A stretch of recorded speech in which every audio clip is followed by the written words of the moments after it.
Let's check in now with our dynamic duo. Bob Schieffer is our chief Washington correspondent, of course, anchor of Face the Nation, and Jeff Greenfield, our senior political correspondent. Hi, guys. Hello. All right, Jeff, let me start with you. Tell us what key states we should all be watching hour by hour tomorrow. Okay, very briefly. We've allocated states where we think are not in doubt, so we can show you the key ones hour by hour. 7 o'clock, Virginia closes, Georgia and Indiana. They should have been reliably for McCain.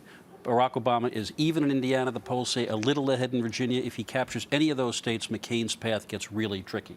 7:30, North Carolina, where Obama's ground game has put that state in play, and Ohio, the state that decided the 2004 election. Everybody knew that was a battleground. 8 o'clock, we're going to be watching, obviously, Florida, the biggest competitive state, Missouri, a weather vane state that has been trending Republican, and most significantly at 8 o'clock, Pennsylvania. This is the blue state. Democratic for 20 years that the McCain campaign must have, they say, in order to make this race competitive. 9 o'clock, we look at West. You just heard about Colorado and New Mexico. The Hispanic vote is growing out there, and Obama has targeted those usually Republican states. 10 o'clock, we stay out West in Nevada. Good call. Obama has been campaigning in the rural Republican part of that state, something Democrats don't do. And then at 11, we have these states, Washington, Oregon, California, and Hawaii, where McCain hasn't even competed. And the reason this is significant is if Obama holds Pennsylvania and wins New Mexico and wins Colorado, those western states will put him over the top, even if McCain wins every other battleground. So that's what we'll be looking at tomorrow night.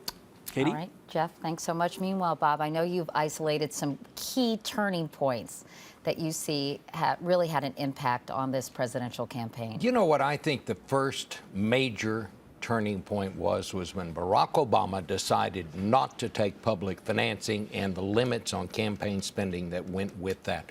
That meant that he was going to be able to raise these enormous sums of money, $150 million in September. When he decided not to take the public financing, I don't think anybody thought that he'd be able to raise this money, but he's just awash. The campaign still has more money than they know what to do with. I think the second turning point was John McCain when he picked Sarah Palin. It energized the right side of the Republican Party. He actually got the lead in the polls for the first time. But then, the more people knew about her, she actually, now the polls say and suggest she's become a drag on the ticket. But I think, Katie, all of that was overwhelmed by the financial crisis. Once that crisis hit, this race had been pretty close.